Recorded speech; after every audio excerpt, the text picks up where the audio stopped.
Hi everybody, welcome to our Tuesday TNT, getting into quite a fefew varied stories today.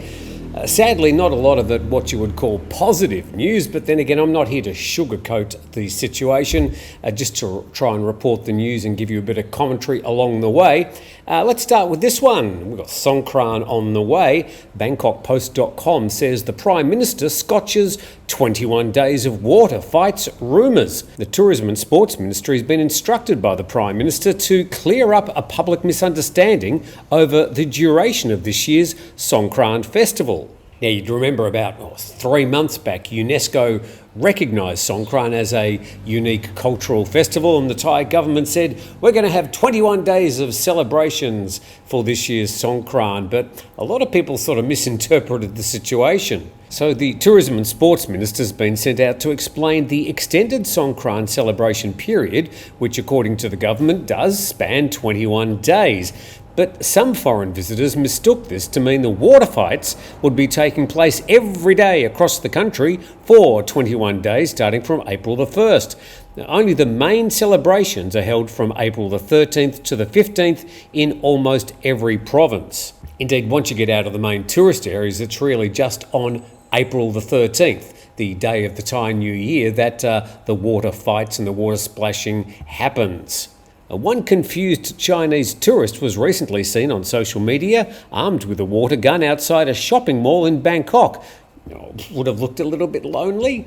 The Premier called for public patience as the misunderstanding was being resolved and blamed the confusion on the spread of inconsistent information about the revised format for this year. And Mr. Seta also said each province should enjoy its own unique Songkran celebrations, according to its cultural roots. Well, the misunderstanding is because the government didn't actually explain precisely what they meant by the 21 days of celebration. Little events here in this province, an event here in that province, but not all over the country and not all water splashing activities. Anyway, we do look forward to the clarification given that, Songkran's this weekend basically. Let's go to our next story. And nation Thailand, trans-border pollution blankets 5 Chiang Mai districts declared disaster zones. And this segment brought to you by Kev in Thailand, who says all this is just bullshit. And the Chiang Mai governor has declared 5 border districts as disaster zones, so assistance can be sent to the local people immediately. And the government spokesperson said most of the PM 2.5 pollution in Chiang Mai came from Myanmar. It's their fault, don't blame us. He said the relevant authorities have been cooperating with Chiang Mai agencies to control the pollution, and the number of hotspots in the north this year was far lower compared to last year. Well, perhaps technically he's right, but he wasn't going to leave it at that. He said most of the hotspots detected were in neighbouring countries, not in Thailand. And as of Monday, he said 7,600 hotspots were detected in Myanmar, 5,000 in Laos, and 1,600 in Thailand. He said this proves that most of the PM 2.5 pollution comes across the border into Thailand. Wipe hands of the problem, head back to Bangkok. Let's go to the NASA fire maps very quickly, and we can see that this Southeast Asian region is a real hotspot for these fires at this time of the year. We'll go in a bit closer. Here's a map, the T, Thailand, M, Myanmar, L for Laos, and certainly Laos and Myanmar, western Myanmar, contributing a lot of the forest fires and, of course, a lot of the smoke that's blowing into Chiang Mai and Thailand at the moment. So controlling some of the plantation fires that spread into forest fires in northern Thailand is part of the problem. Now the hard part, getting northwestern Myanmar and northern Laos to do the same thing. And as you'll see later in the program, negotiating with Myanmar at the moment is a very difficult and complex problem.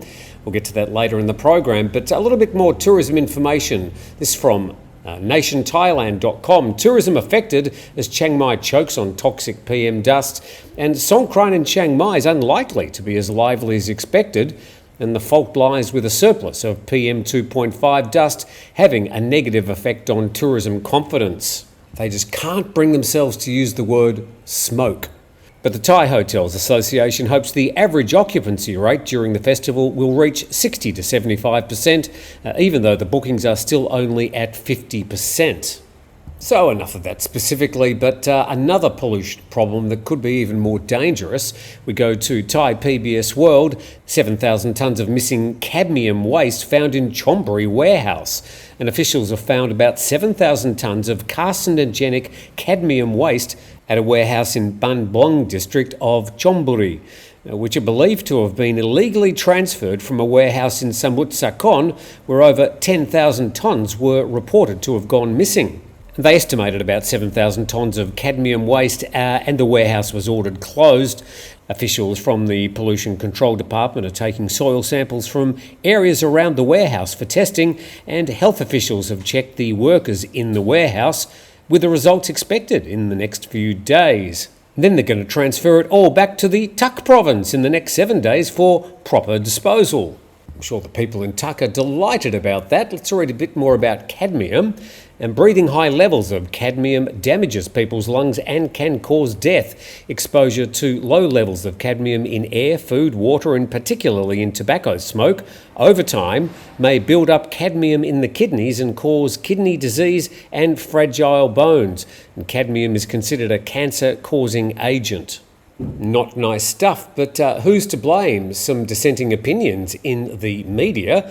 From khaosodenglish.com, missing cadmium waste is found in Chonburi's Chinese warehouse. But if you go to thepatianews.com, Thai authorities uncover cadmium at Taiwanese company in Samut Sakhon, linked to missing 15,000 tonnes in Tak.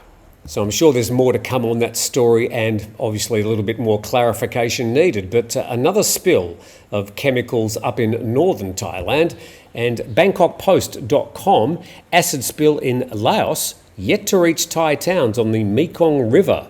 And the water quality in a stretch of the Mekong River along the Thailand-Laos border was still safe on Monday following last Wednesday's incident in Laos, in which a lorry leaked sulphuric acid into one of the river's tributaries. And the incident occurred in Laos's Luang Prabang, which is about 340 kilometres from the Loei province in Thailand. That's right on the border. The authorities expected that the substance would reach Loei via the river in about 3 days. And the contamination occurred last Wednesday when a lorry carrying more than 30 tonnes of sulphuric acid overturned in an accident. The acid leaked into the Nam Khan River, which flows into the Mekong. And we'll follow up on both those very important stories in the next few days. With thanks to our sponsor, 5 Star Marine. Now, you can contact them at 5starmarinephuket.com. Sean and his team will take you out onto the beautiful Phangar Bay. There's about 30 islands, and some of them are just stunning. I really invite you, if you are in Phuket, to, at least contact 5 Star Marine and see if you can make your way out onto one of those beautiful, bespoke, very Instagrammable beaches in Phangar Bay. So thanks to 5starmarinephuket.com. And speaking of tourism, moving on to our next story, and from the Japan Times at japantimes.co.jp, Thailand leads push for Six-Nation visa to attract more tourists. And Thailand is steering an initiative for a joint visa program with countries that together hosted about 70 million tourists last year, as the Prime Minister Srettha Thavisin ramps up initiatives to attract more long-haul and high-spending travellers. And they've discussed the idea of a Schengen-type visa, which allows free travel across the border-free zone within Europe, with his counterparts in Cambodia, Laos, Malaysia, Myanmar and Vietnam. And with most leaders positively responding to the single visa concept, tourism-reliant Thailand aims to generate more revenue per traveller and cushion its economy from headwinds such as sluggish exports and weak global demand that's hurt its manufacturing industries. But a Schengen-type visa may be an uphill task, given ASEAN's poor track record in expediting multilateral policy framework and the group's standing as a talk shop. Well, to understand exactly how it would work with those 6 Southeast Asian countries, I suppose you do have to imagine how the Schengen visa works in Europe. The idea is that it's going to make travel around these 6 countries easier, but with most of them, they're visa exempt anyway. So you can go from Thailand to Malaysia to Vietnam without any problems for people from most countries. So I'm not exactly sure how it would help. It may help. Well, with the people in ASEAN countries, they don't need that. They've got visa-free travel anyway within those 6 countries. So I'm not exactly sure what the advantage would be.